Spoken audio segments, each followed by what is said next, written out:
Hello दोस्तों, कैसे आप लोग। मैं इंजीनियर जयप्रकाश यादव आप लोग के अपने यूट्यूब चैनल मैथ किसी पे हार्दिक स्वागत करता हूँ। मैं आज आप लोग को मैथमेटिक्स का एक नया टॉपिक लेकर के आया हूँ जिसका नाम है ज्योमेट्री यानी ज्यामिति।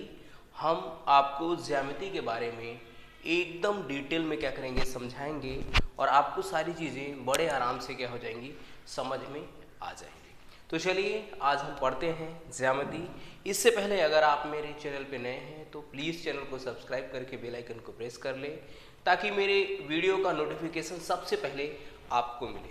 और अगर ये वीडियो आपको अच्छा लगे तो वीडियो को लाइक करें, वीडियो को शेयर अपने दोस्तों में ज़रूर करें ताकि ये वीडियो उन दोस्तों तक भी पहुँच जाए जो पढ़ना चाहते हैं और लाइफ में कुछ बनना चाहते हैं। तो चलिए हम एक एक करके आपको एक एक पॉइंट अपने फ़ोन में देखेंगे और उसके बाद हम आपको डिस्क्राइब अपने बोर्ड पे हम आपको करके समझाते जाएंगे। तो चलिए सबसे पहले हम देखते हैं, इसमें पहला जो टॉपिक है हमने आपको अभी बताया, ज्यामिति हम आपको पढ़ाएंगे।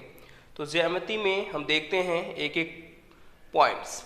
तो सबसे पहले हम देखते हैं रेखा खंड।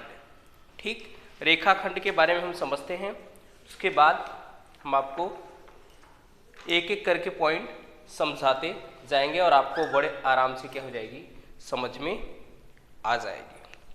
तो चलिए सबसे पहले हम देखते हैं, पहला पॉइंट हमारा है क्या, रेखा खंड।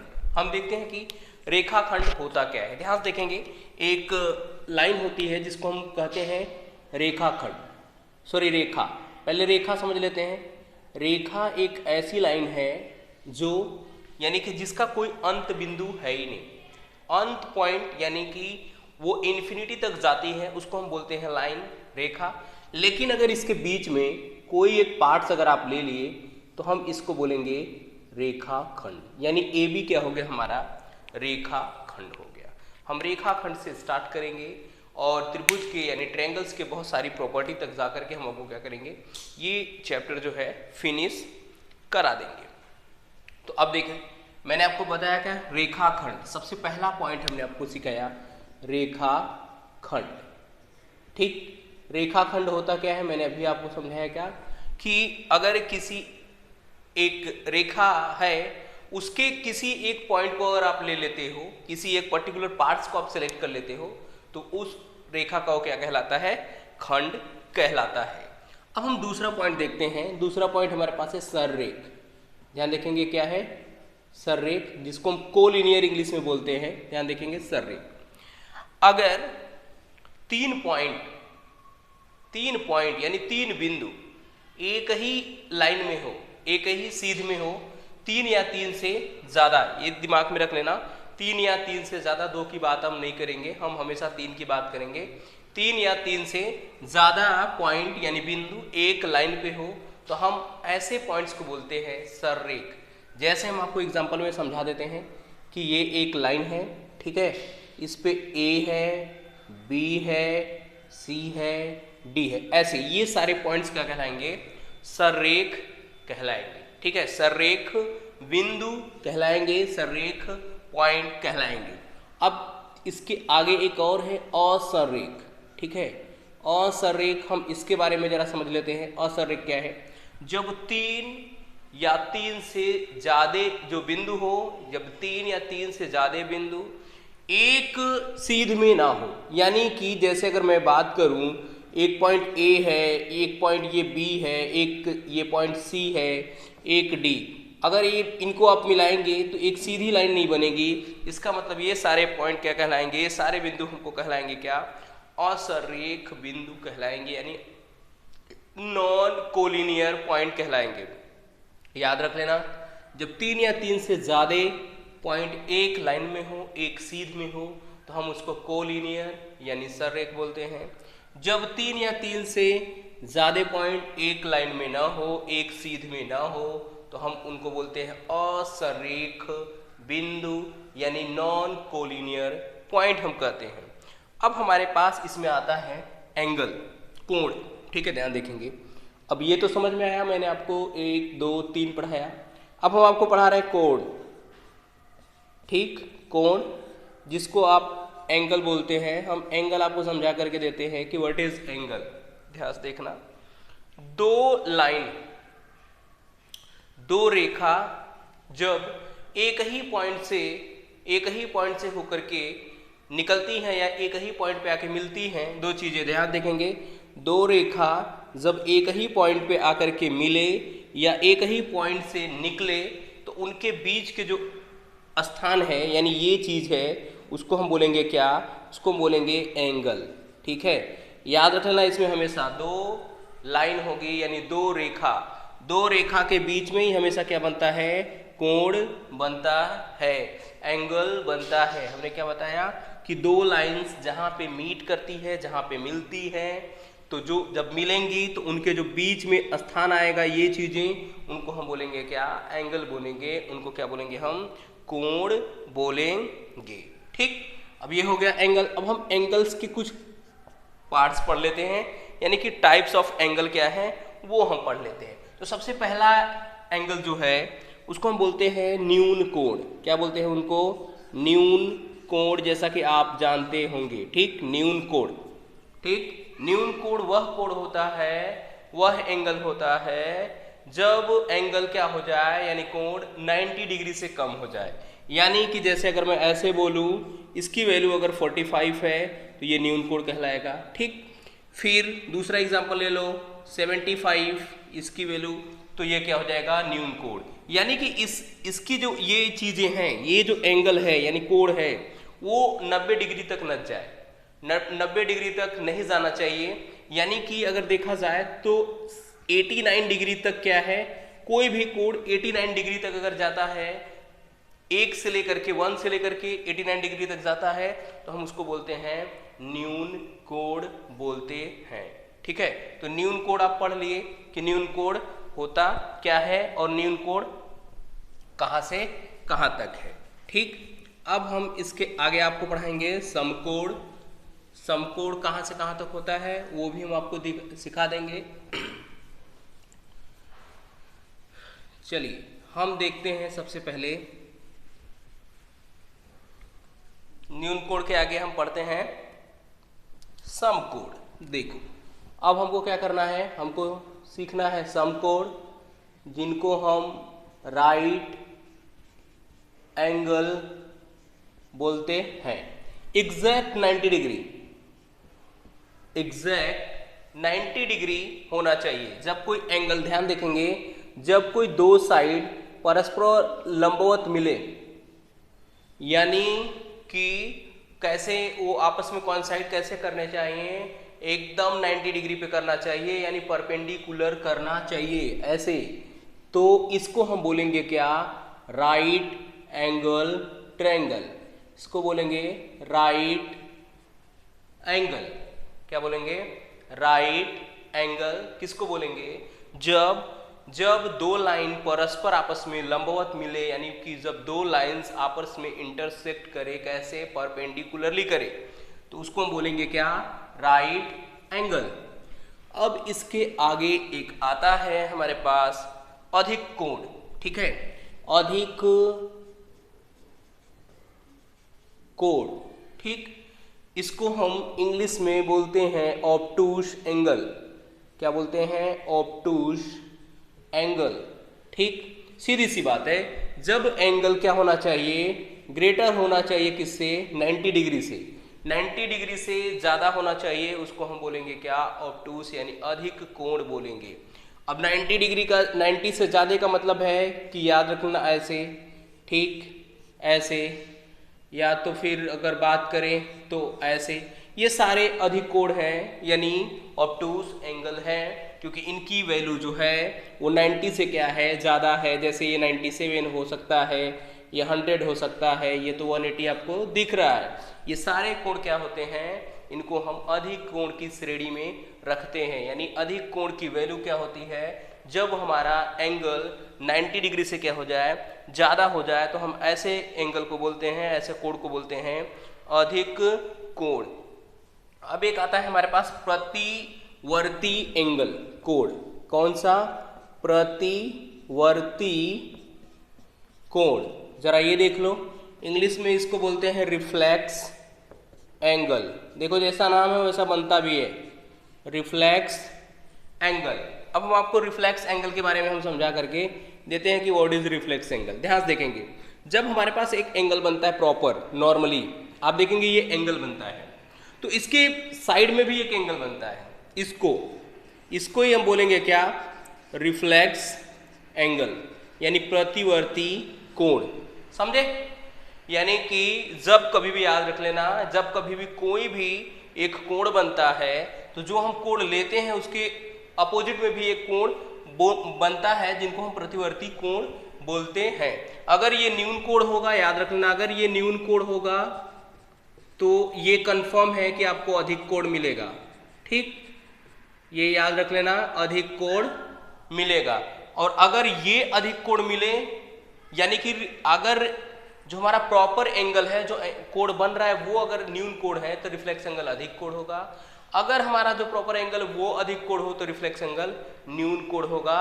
और इन दोनों का सम, यानी कि रिफ्लेक्स एंगल और प्लस एंगल दोनों को प्लस करें तो 360 डिग्री होना चाहिए, और 360 डिग्री होगा भी। ठीक है, अब हम चलते हैं अपने अगले पॉइंट की तरफ।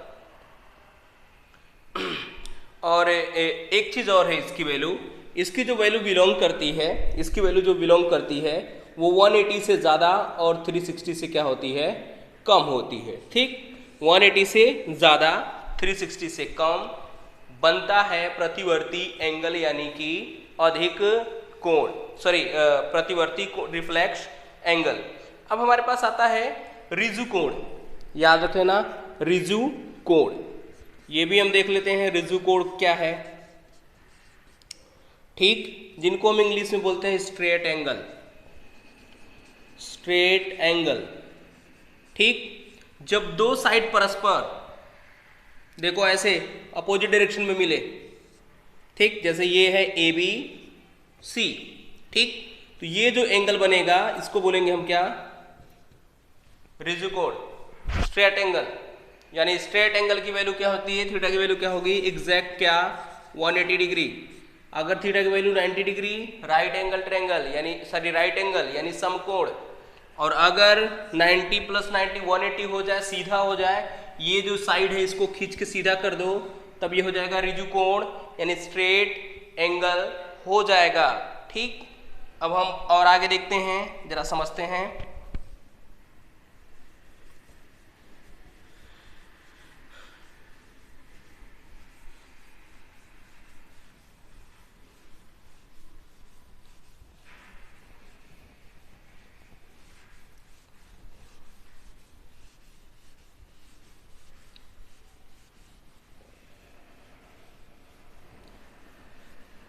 चलो, हम लोग यहाँ तक क्या कर लिए बच्चों, समझ लिए।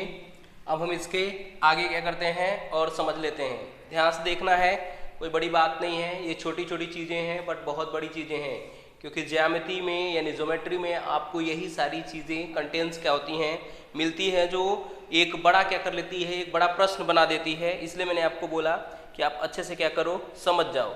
अब देखो हमारे पास रिजु कोण तो हम लोग पढ़ लिए, पूरक कोण, ठीक है, हम क्या पढ़ते हैं, पूरक कोण।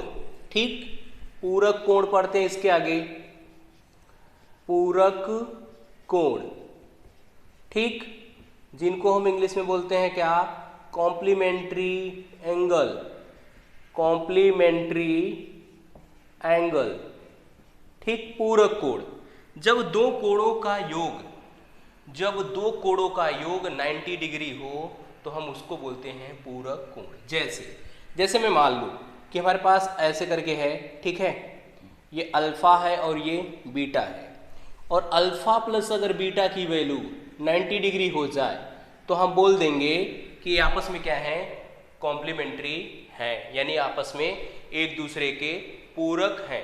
पूरक का सीधी सी मतलब यही है कि अगर एक अल्फा है तो दूसरा आप 90 माइनस अल्फा भी बोल सकते हो, क्योंकि इन दोनों को प्लस करोगे तो 90 डिग्री बनेगा, यानी इसको हम क्या बोलेंगे, पूरक कोण, कॉम्प्लीमेंट्री एंगल। अब हमारे पास एक और आ जाता है, इसके जो भाई है समपूरक कोण। ध्यान से देखना, इन दोनों में थोड़ा सा फर्क होता है। समपूरक कोण, ठीक, समपूरक कोण यानी सप्लीमेंट्री, ठीक, सप्लीमेंट्री एंगल, ठीक, संपूरक कोण।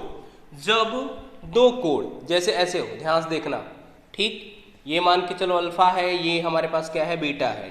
यहाँ पे जब अल्फा प्लस बीटा की वैल्यू 180 डिग्री होना चाहिए, ठीक है, इसको बोलेंगे संपूरक कोण। इसको बोलेंगे क्या, संपूरक कोण बोलेंगे, ठीक है, ध्यान से देखना। कॉम्प्लीमेंट्री का मतलब है कि दो एंगल का सम, यानी addition of two angle will be 90 degree. अगर 90 डिग्री हुआ, 90 डिग्री हुआ तो हम उसको बोलेंगे कॉम्प्लीमेंट्री एंगल, यानी कि क्या, पूरक कोण। और जब दो कोणों का योग मिलके 180 डिग्री हो तो उसको बोलेंगे हम सप्लीमेंट्री यानी समपूरक कोण बोलेंगे। अब हमारे पास है एक आसन्न कोण, ठीक, आसन्न कोण, ध्यान से देखना। एक और हमारे पास आ जाता है क्या, आसन्न कोण, जिनको हम बोलते हैं एडजेसेंट, क्या, एडजेसेंट एंगल, ठीक, हम एडजेसेंट एंगल देखते हैं। एडजेसेंट एंगल का मतलब यही है, याद रख लेना, कि एक उसमें जो साइड है एक कॉमन होना चाहिए। जैसे ए बी सी डी, आप देखेंगे ये जो बी डी है ये दोनों एंगल में है, इसमें भी है इसमें भी है, ठीक है। तो ऐसे कोण को बोलेंगे आसन्न कोण, यानी कि एक दूसरे में एक जो भुजा, सॉरी, एक जो लाइन है, एक जो रेखा है, वो दोनों कोण में होना चाहिए, ठीक। अब हमारे पास एक आता है और वर्टिकल अपोजिट एंगल, ठीक है, यानी कि शीर्षाभिमुख कोण। एक और देख लेते हैं हम लोग, शीर्षाभिमुख कोण, ठीक, जिनको हम इंग्लिश में बोलते हैं वर्टिकली अपोजिट एंगल, ठीक। तो आप ये समझेंगे वर्टिकल अपोजिट एंगल, जब दो लाइन आपस में इंटरसेक्ट करती है, याद रखना यहाँ पे इंटरसेक्ट वाली बात होगी। दो लाइन हमको मिल रही है, दो लाइन ए ऐसे, ठीक, दो लाइन आपस में क्या करें कि इंटरसेक्ट करें, तिर्यक लाइन, तो हम इस वाले एंगल को और इस वाले एंगल को क्या बोलते हैं, वर्टिकली अपोजिट यानी शीर्षाभिमुख कोण। और ये, ठीक, और शीर्षाभिमुख कोण आपस में क्या होते हैं, बराबर होते हैं, आपस में इक्वल होते हैं, यानी ये angle is equal to this angle. यानी अगर हम नंबरिंग कर दे 1 2 3 4, तो angle 1 is equal to angle 3 and angle 2 is equal to angle 4। इसको बोलते हैं वर्टिकली अपोजिट एंगल या शीर्षाभिमुख कोण, ठीक। अब हम इसके आगे आपको सिखाने जा रहे हैं कुछ ट्रायंगल के फॉर्मूले जो बहुत ही इम्पोर्टेंट हैं आपके आने वाले रेलवे के एग्ज़ाम में, ठीक। मैं एक ही बचा हुआ था, आपको ये पढ़ा देता हूँ, आपका मैथमेटिक्स लगभग ख़त्म हो जाएगा, क्योंकि मैथ्स का लगभग मैंने बहुत सारे टॉपिक कराए आपको। इसके बाद मैं सोच रहा था साइंस पढ़ाऊँगा और अच्छे से आपको सिखा करके दूंगा। मुझे नहीं लगता कि आपको ये सब चीज़ें नहीं समझ में आ रही होंगी, बहुत आसानी से आ रही होंगी। एक अगर पहली बार भी कोई देख रहा होगा तो भी उसको आसानी से समझ में ये चीज़ें आ जाएंगी, ठीक। चलिए अब हम लोग देखते हैं अगला मेरे पास क्या है।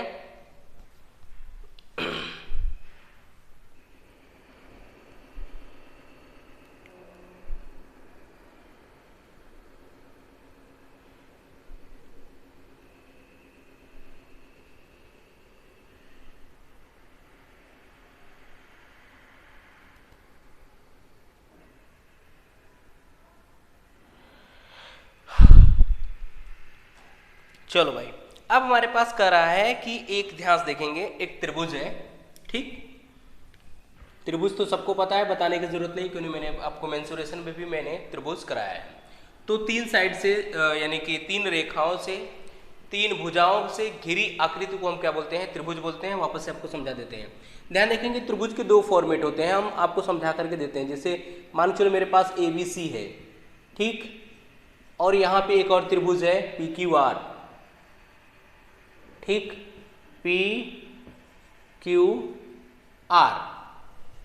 जब इसके अंदर वाले एंगल को, अंदर वाले जो एंगल्स हैं, ठीक है, इनको हम क्या करते हैं, डिवाइड करते हैं इक्वली पार्ट्स में। ये आपस में इक्वल हैं और ये आपस में इक्वल है। कौन? ये आपस में इक्वल है, यानी अगर ये x है तो ये x है, ये y है तो ये y है। ठीक, ये एंगल हमारे पास बन जाता है O। अब आपसे पूछे कि इस एंगल की क्या वैल्यू होगी, ठीक है, ध्यान से देखना, इस एंगल की क्या वैल्यू होगी, यानी एंगल BOC। याद रख लेना, जहां पे एंगल B और एंगल C आपस में इक्वली डिवाइड हो रहे हैं इंटरनली, अंदर डिवाइड हो रहे हैं, वो एंगल क्या हो रहे हैं, इक्वली डिवाइड हो रहे हैं इंटरनली। तब एंगल BOC, इसकी वैल्यू क्या होगी, इसकी value 90 degree plus angle BAC divide by half. ठीक, ये फॉर्मूला याद रख लेना, बनेगा। अब हम इस साइड को बढ़ा देते हैं, दूसरे ट्रायंगल में देखते हैं, इस साइड को बढ़ा देते हैं। ठीक है, अब इसका जो बाह्य कोण है उसको मैंने आधा किया, इसके बाह्य कोण को आधा किया, ये जहां पे मिलता है इसको O मान लेते हैं। अब अगर आपको चाहिए कि एंगल QOP यानी इसकी वैल्यू क्या होगी, तो ये होगी 90 degree minus angle QPR divide by क्या, 2। अब देखो, जैसे मैं एग्जांपल लेकर के आपको हम समझाते हैं कि एग्जांपल से आप कैसे समझोगे।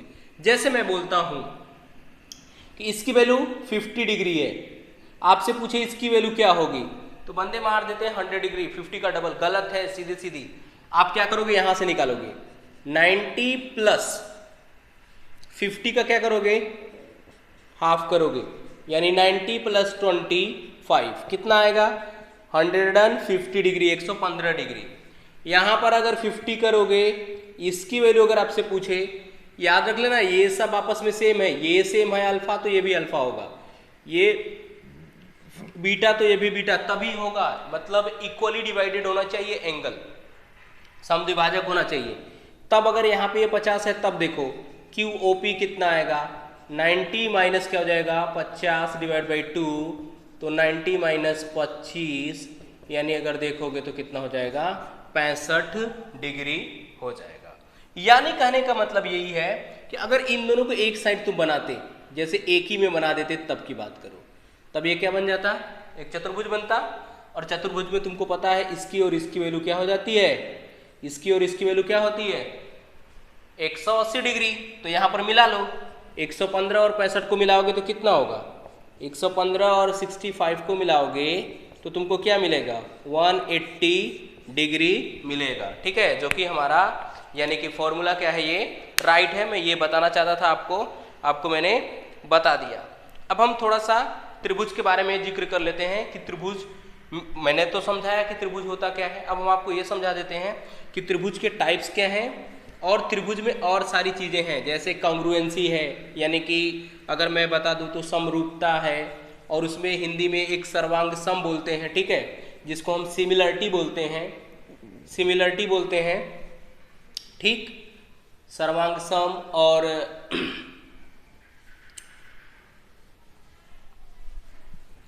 ठीक, तो उसके बारे में भी हम लोग क्या करते हैं, समझ लेते हैं कि ये चीज है क्या। समरूप त्रिभुज एक को बोलते हैं, जिनको सिमिलरिटी इंग्लिश में बोलते हैं, फिर एक होता है सर्वांग सम, जिनको हम बोलते हैं क्या, कॉन्ग्रुएंसी बोलते हैं। अब हम सबसे पहले हम देख लेते हैं त्रिभुज। ध्यान से देखना, त्रिभुज के बारे में हम जरा समझ लेते हैं कि त्रिभुज कैसे होता है। मैंने आपको त्रिभुज को जब इसमें पढ़ाया था, क्या नाम है, कि मेंसुरेशन में जब हम आपको सिखाया था, तो हम इसको बताया था कि ये दो टाइप्स के होते हैं। एक तो होते हैं साइड के हिसाब से, ठीक है, भुजाओं के हिसाब से। एक होता है एंगल, कोणों के हिसाब से। ये यानी कि भुजाओं के हिसाब से कितने टाइप्स के होते हैं वो, और एंगल के हिसाब से कितने होते हैं वो। अब याद रख लेना, इसके आगे आप 3 लिख देना, ये भी 3 होते हैं और ये भी क्या होते हैं, 3 टाइप्स। ये टोटल कितने होते हैं, 6 टाइप्स के। तो मैंने आपको यहीं पे मैं आपको सिखा करके दे रहा हूं, ध्यान से देखना। पहले हम एंगल के, on the basis of angle, ठीक है, तो एंगल में होता है एक पहला वाला, ठीक, लिख देंगे हम, आपको आराम से समझा देंगे। भुजाओं के हिसाब से अगर देखेंगे, on the basis of side के हिसाब से देखोगे तो, ठीक, सॉरी, चलो साइड के हिसाब से पहले देख लेते हैं, ठीक है। साइड के हिसाब से अगर देखेंगे तो सबसे पहले बोलेंगे हम क्या कि विषम बाहु त्रिभुज, ठीक है। जैसे A B C, इसको हम विषम बाहु कब बोलेंगे? ये पहला है विषम बाहु, ठीक। इसको कब बोले? स्केलिंग ट्रायंगल होता है, इसको कब बोलेंगे? जब ये यानी तीनों साइड क्या होनी चाहिए? नॉट इक्वल होनी चाहिए। A B not equal to क्या होना चाहिए? बी सी, और B C not equal to क्या होना चाहिए? ए सी। मतलब तीनों साइड अपने आप में क्या होना चाहिए? अलग। ये पहला हो गया। अब दूसरा देख लो, विषम बाहु हो गया, तो दूसरा समबाहु। समबाहु का मतलब होगा कि ये तीनों क्या होना चाहिए? सेम। इनको हम बोलेंगे समबाहु त्रिभुज, ठीक। समबाहु त्रिभुज यानी A B is equal to B C is equal to A C, तीनों साइड क्या होंगे? सेम। तीसरा देख लो, on the basis of side की बात कर रहे हैं, समद्विबाहु, समद्विबाहु त्रिभुज। बेटा याद रख लेना, इसको बोलते हैं स्केलिन ट्रायंगल, इसको बोलते हैं इक्विलेटरल, और इसको बोलते हैं आइसोसेलस। समबाहु में, समद्विबाहु में देख लो, दो साइड क्या होनी चाहिए? सेम, ए बी सी, यानी A B is equal to होना चाहिए A C, but not equal to होना चाहिए क्या? बी सी, यानी एक साइड क्या होनी चाहिए? सेम नहीं होना चाहिए। तो इसको हम बोलेंगे समद्विबाहु त्रिभुज बोलेंगे। अब अगर हम एंगल की बात करें कि ऑन द बेसिस ऑफ क्या? एंगल, कोण के हिसाब से अगर हम देखेंगे तो क्या होगा? तो सबसे पहला वाला जो होगा वो होगा न्यून कोण त्रिभुज। याद रखना, जैसा नाम है वैसा काम है। न्यून कोण त्रिभुज यानी कि ऐसा त्रिभुज जिसमें तीनों एंगल क्या होना चाहिए? 90 से कम होना चाहिए। यानी ये भी 90 से कम, ये भी 90 से कम, ये भी 90 से कम। और आपको एक चीज और पता है कि तीनों एंगल का जो सम होता है, तीनों कोणों का सम, वो कितना होता है? 180 डिग्री होता है। यानी जैसे मान लो अगर अल्फा, बीटा और ये गामा है, तो alpha less than 90, beta less than 90, gamma less than 90, तो इसको बोलेंगे हम न्यून कोण। अब हम दूसरा अगर बात करें, ठीक, अधिक कोण त्रिभुज, ठीक, अधिक कोण त्रिभुज, ऑब्टूस एंगल ट्रायंगल, ठीक है। तो इसमें एक जो एंगल होगा वो आपका हो जाएगा 90 डिग्री से ज्यादा। बस यही देखना है। ये वाला जो मान के चलो, अगर ये अल्फा है तो अल्फा ग्रेटर देन क्या होना चाहिए? 90 डिग्री, ये अधिक कोण हो जाएगा। अब अगर हम तीसरे की बात करें, ठीक, समकोण त्रिभुज, बस काम खत्म। 6 होता है, 6 मैंने आपको सिखाया, समकोण त्रिभुज। अब देखो, समकोण अगर त्रिभुज की बात करें तो एक एंगल, सीधी सी बात है, समकोण एंगल वाला है। एक एंगल कितने का होना चाहिए? 90 डिग्री, बस एक एंगल, यानी एंगल बी क्या होना चाहिए? एग्जैक्ट 90 डिग्री है। इसका मतलब ये समकोण त्रिभुज है। तो मैंने आपको त्रिभुज भी समझा दिया, ठीक, त्रिभुज के टाइप्स भी पढ़ा दिया कि टाइप्स ऑफ ट्रायंगल क्या है। याद रखना, on the basis of side, ये है साइड के आधार पे, और इनके आधार पे। इनका आपको तो एरिया सबसे पहले पता ही होगा कि एरिया क्या होता है। तो सबसे पहले याद रख लेना, एरिया अगर हम इसका देखें, त्रिभुज का एरिया क्या होता है, तो पहला फॉर्मूला तो यही होता है 1/2, ठीक है, आधार गुणे क्या? लंब।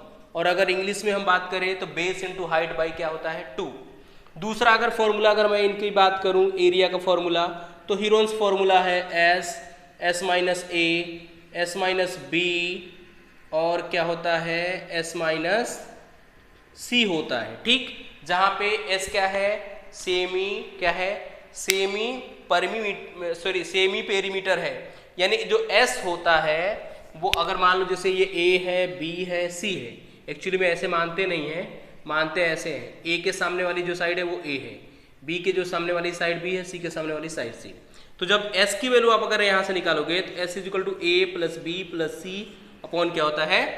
2 होता है। अब हम कुछ यहाँ समझा देते हैं। हीरोन्स फॉर्मूला तो आप समझ गए। अब एक होता है इसमें, क्या नाम है? समबाहु त्रिभुज में इसका जो एरिया होता है, इसका एरिया √3/4 A का स्क्वायर, यानी साइड स्क्वायर, √3/4 साइड का स्क्वायर होता है क्या? एरिया ऑफ इक्विलेटरल ट्रायंगल, यानी कि समबाहु त्रिभुज। अगर हम विषम बाहु की, समद्विबाहु की बात करें, जैसे मान लो ये B है और ये A है, A है, इसका फॉर्मूला अगर आपसे पूछे डायरेक्ट तो याद रख लेना, क्या करना है? B/4 मतलब ये वाली जो इक्वल साइड नहीं है वो B/4, और रूट के अंदर आपको क्या करना है, इसको ऐसे परपेंडिकुलर ड्रॉ कर लेना है, ठीक है, ऐसे। तो हमको रूट के अंदर देखो b/4, रूट के अंदर 4a² माइनस b², ये फॉर्मूला होता है सम द्विबाहु त्रिभुज के एंगल का, यानी कि समबाहु त्रिभुज के उसका फॉर्मूला क्या होता है, ये होता है, क्या होता है कि b/4 मतलब जो इक्वल नहीं है उसके डिवाइड बाई 4, रूट के अंदर जो इक्वल है उसका स्क्वायर करके 4 टाइम्स कर लेना, माइनस जो इक्वल नहीं है उसको स्क्वायर कर लेना, जो भी आएगा उसका स्क्वायर रूट लेने के बाद 20 से मल्टीप्लाई डिवाइड बाई क्या कर देना, 4 कर देना। ये आपका आ जाएगा समद्विबाहु त्रिभुज के एंगल का एरिया का फॉर्मूला, यानी कि क्षेत्रफल आप वहां से निकाल सकते हैं। अब हम चलते हैं आपको पढ़ाने के लिए कि जो त्रिभुज की और क्वालिटी क्या है उसके बारे में थोड़ा सा जिक्र कर लेते हैं। बस आपका ज्योमेट्री में यही चीज़ होती है, इसके बाद कुछ नहीं होता है। अब देखो इसमें पहला फॉर्मूला यही है, समरूप होने के क्या क्या नियम है, हम आपको एकदम इजी मेथड में आसानी से समझा देंगे।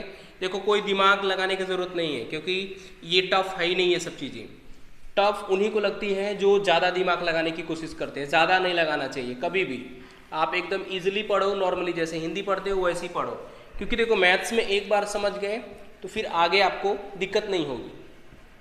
और इसमें क्या है कि बस याद रखना है, सोचना है कि यार अगर ऐसा होता है तो हम क्या करेंगे, ठीक है, बस आपको सारी मैथमेटिक्स आ जाएगी। हम लोग भी ऐसा थोड़ी है कि दिन रात पढ़ते हैं रटते हैं, ऐसा कुछ नहीं, एक बार समझ गए हैं बस कि ऐसे फिगर आएंगे तो क्या होगा, ऐसा होगा तो क्या होगा, उनके कुछ टाइप समझ लो, कुछ बेसिक फंडा है वो समझ लो, बाकी की चीज़ें आप आसानी से कर ले जाओगे, इतने दिमागदार आप हो। चलिए अब देखो हमको कह रहा है समरूप होने के नियम क्या है। सबसे पहले ध्यान से देखेंगे कि दो त्रिभुज आपस में समरूप, पहले मैं यही लिख लेता हूँ समरूप, इसको हम सिमिलरिटी बोलते हैं, ठीक है, सिमिलरिटी बोलते हैं इंग्लिश में। अब ध्यान देखेंगे दो त्रिभुज समरूप कब होगा हम आपको समझा करके देते हैं, ठीक। जैसे ये मान के चलो त्रिभुज ABC है और ये त्रिभुज क्या है PQR। अब ध्यान से देखना, सिमिलरिटी और कॉन्ग्रुएंसी में बच्चों को जब बहुत कन्फ्यूजन होता है, बहुत कन्फ्यूजन हम आपको समझा देते हैं कि एक छोटा बच्चा हो जिसको हम अगर एक मान के चलो हमारे पास दो लड़के हैं, एक लड़का है और एक आदमी है। मान लेते हैं जो लड़का है बॉय, इसकी एज है 5 इयर्स मान लेते हैं, ठीक, और एक आदमी है जिसको मैन बोलते हैं, ठीक है, इसकी जो एज है वो हम मान लेते हैं कितना है 40 इयर्स। अब ध्यान से देखना, दो चीज में हम आपको समझा देंगे, सिमिलरिटी और कॉन्ग्रुएंसी, ठीक, कॉन्ग्रुएंसी भी हम आपको समझा देंगे इसी में। फिर मैंने बोला कि दूसरा बॉय जो है, ठीक है, ये बॉय 1 ये बॉय 2 मान लो, ये मान लो 10 साल का है, ठीक। तीसरा हमारे पास जो आदमी है मैंने ऐसा मान लिया, उसकी भी एज कितनी है 10 इयर्स। अब तुम्हारे दिमाग में ये चल रहा है यार आदमी 10 साल का कैसे हो सकता है, मैं आपको बोला कि मैं आपको समझाने वाला हूँ, आप उस पर मत जाओ, आपको समझ में आ जाएगा सिमिलरिटी और कॉन्ग्रुएंसी होती क्या है। अब देखो सिमिलरिटी का मतलब है ये बॉय 5 साल का है, ये आदमी 40 साल का है, यानी ये दोनों है क्या, शुरू में अगर देखा जाए तो दोनों लड़के ही थे, बस इनके एज में ही फर्क है, यानी दिखते सेम होंगे, सब कुछ सेम होंगे, तो हम इसको बोलेंगे क्या, इसको बोलेंगे समरूप, ये समान रूप वाले हैं, ठीक, समरूप। लेकिन अगर एक लड़का हो और एक लड़की हो तो समान रूप नहीं हो सकता है, क्यों नहीं हो सकता है, वो एक जैसे नहीं दिख सकते हैं, ठीक। लेकिन एक लड़का छोटा सा और एक 70 साल का आदमी भी एक समान होगा, वो भी समरूप कहलाएगा, ठीक। अब हम आपको कॉन्ग्रुएंसी के बारे में बताते हैं। एक लड़का 10 साल का है, दूसरा भी लड़का 10 साल का होना चाहिए, यानी कि एग्जैक्ट जैसा ये है वैसा ये। इसके कहने का मतलब है कि जो सिमिलरिटी है उसमें एरिया से कोई मतलब नहीं है, क्योंकि ये वाला बड़ा होगा ये छोटा होगा, बट इसमें एरिया से ही मतलब है कि यानी सारी सब कुछ सेम होना चाहिए। देखो मैं अगर बोलूं कि अगर इसको सम करोगे एंगल को तब भी 180 आएगा, एक छोटा सा ट्रायंगल लोगे उसके एंगल को भी सम करोगे तो भी कितना आएगा 180 आएगा, उसके एंगल का अगर सम करोगे तो 180 आएगा। और तीसरी बात ये है कि मैंने बोला क्या, ध्यान से देखना, यहाँ पे समझ लेना कि अगर वो एक जैसे दिखते हैं तो वो समरूप है। एक जैसे दिखने का ये मतलब नहीं है कि उनका एरिया समान हो।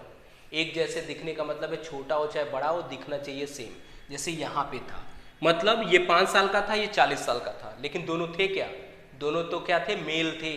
दोनों क्या थे, मेल थे, इसलिए दोनों क्या हुए, समरूप हुए। लेकिन अगर एक लड़का एक लड़की होता तो समरूप सवाल ही नहीं बनता। अब यहाँ पे देख लो, बॉय और ये, इसमें क्या है, एज भी सेम होना चाहिए, एरिया भी सेम होना चाहिए, सब कुछ सेम होना चाहिए, तभी वो इक्वल कहलाएगा, कॉन्ग्रुएंट कहलाएगा। यानी ये क्या कहलाएगा, ये तभी अब क्या कहलाएगा, सर्वांग सम। सर्वांग सम। अब याद रख लेना, हमको लग रहा है आपको समझ में आ गया होगा हम क्या समझाना चाहते थे। अब हम आपको यहां से लेकर के आ जाते हैं इस पे। अब देखो, अब यहां से हमको 3 कंडीशन मिलता है कि समरूप कैसे होंगे।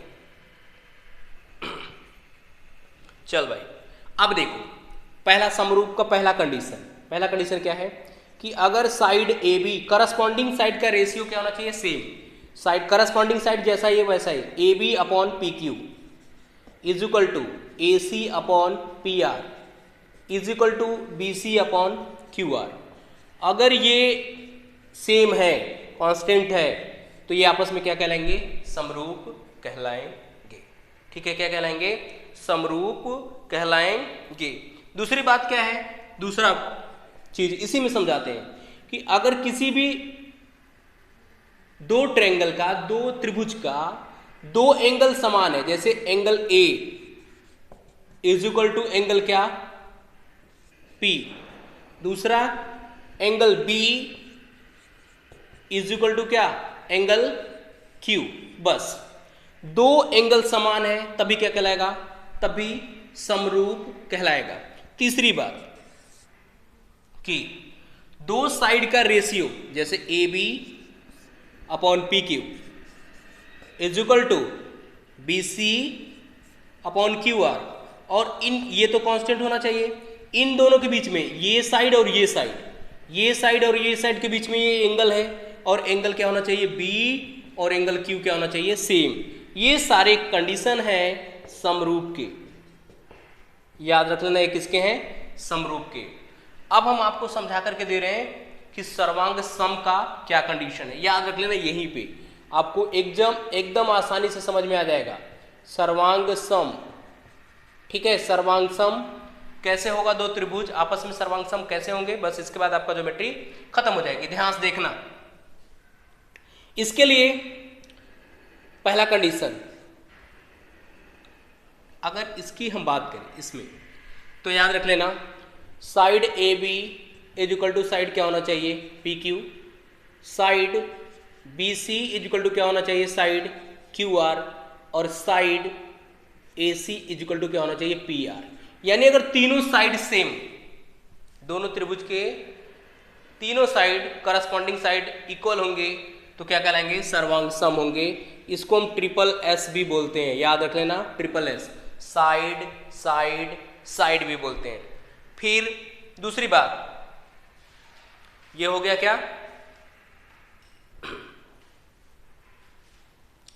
अब दूसरी बात, दूसरा कंडीशन, 2 साइड सेम और एक एंगल सेम, जैसे A B is equal to P Q, दूसरा B C is equal to Q R, और angle B is equal to क्या होना चाहिए, एंगल क्यू।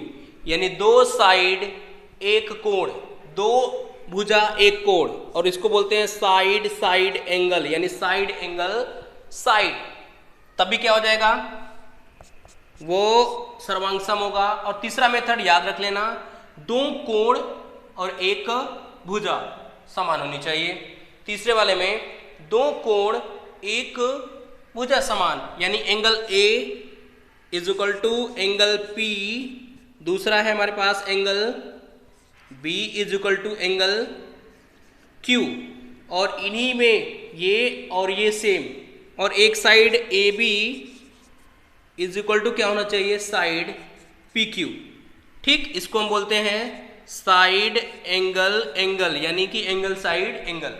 बस ये कंडीशन थे किसी भी त्रिभुज के क्या होने के, सर्वांग सम होने के कंडीशन। अब यहां से आपको समझ में आ गया होगा, एक जैसा दिखे तो समरूप सिमिलर, और एक जैसा ना दिखे तो याद रखना वो सर्वांग सम हो सकता है अगर उसका एरिया क्या हो जाए, सेम हो जाए। ठीक, चलिए अब हम इसके बाद आपको समझा देते हैं कि माध्यिका क्या होती है, लंब केंद्र क्या होता है, अंतः केंद्र क्या होता है, इसके बारे में भी थोड़ा सा आप समझ लीजिए।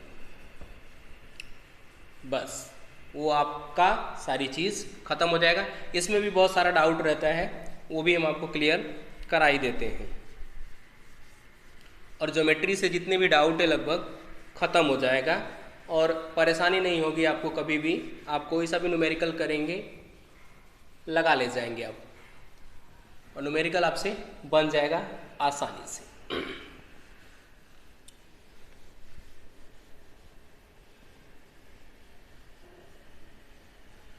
चलो दोस्तों अब देखो आगे। अब हमसे कह रहा है माध्यिका क्या होती है। सबसे पहले माध्यिका हम समझा देते हैं आपको, याद रख लेना माध्यिका। ठीक, तो देखो ये त्रिभुज है AB C। ठीक, मैंने इसको इधर से ऐसे करस्पॉन्डिंग मिला दिया। ठीक, मान के चलो ये AD है, ये BE है और ये CF है। ठीक, तो याद रख लेना ये साइड, जैसे ये O है, तो अगर आपसे कोई AO और OD का रेशियो 2:1 है तो याद रख लेना कि ये चीज़ क्या होगा, माध्यिका होगा। O माध्यिका 100% होगा। कैसे होगा कि जब जैसे अगर मान चलो ये 4 है तो ये 8 होना चाहिए, ये 5 है तो ये 10, सॉरी ये 5 है तो ये 10 होना चाहिए, और अगर ये 2 है, सॉरी हाँ चलो कोई बात नहीं, 2 ले लो, 2 है तो ये 1 होना चाहिए। मतलब इन सब के जो करस्पॉन्डिंग रेशियोज हैं वो हमेशा 2:1 में आते हैं। तो याद रख लेना O क्या कहलाएगा, माध्यिका कहलाएगा। अब हम लंब केंद्र आपको बताते हैं कि लंब केंद्र क्या होता है। ठीक है, लंब केंद्र याद रख लेना, ये भी देख लो, ये भी बहुत ज़्यादा पूछा जाता है। लंब केंद्र, एक त्रिभुज है, लंब केंद्र देखो कैसे इस पे डालोगे। हमको क्या करना है, इस पे परस्पर परपेंडिकुलर खींचना है, इस पे भी परस्पर परपेंडिकुलर खींचना है, इस पे भी परपेंडिकुलर, यानी तीनों साइड पे परपेंडिकुलर एंगल को बाइसेक्ट करते हुए क्या करना है, खींचना है।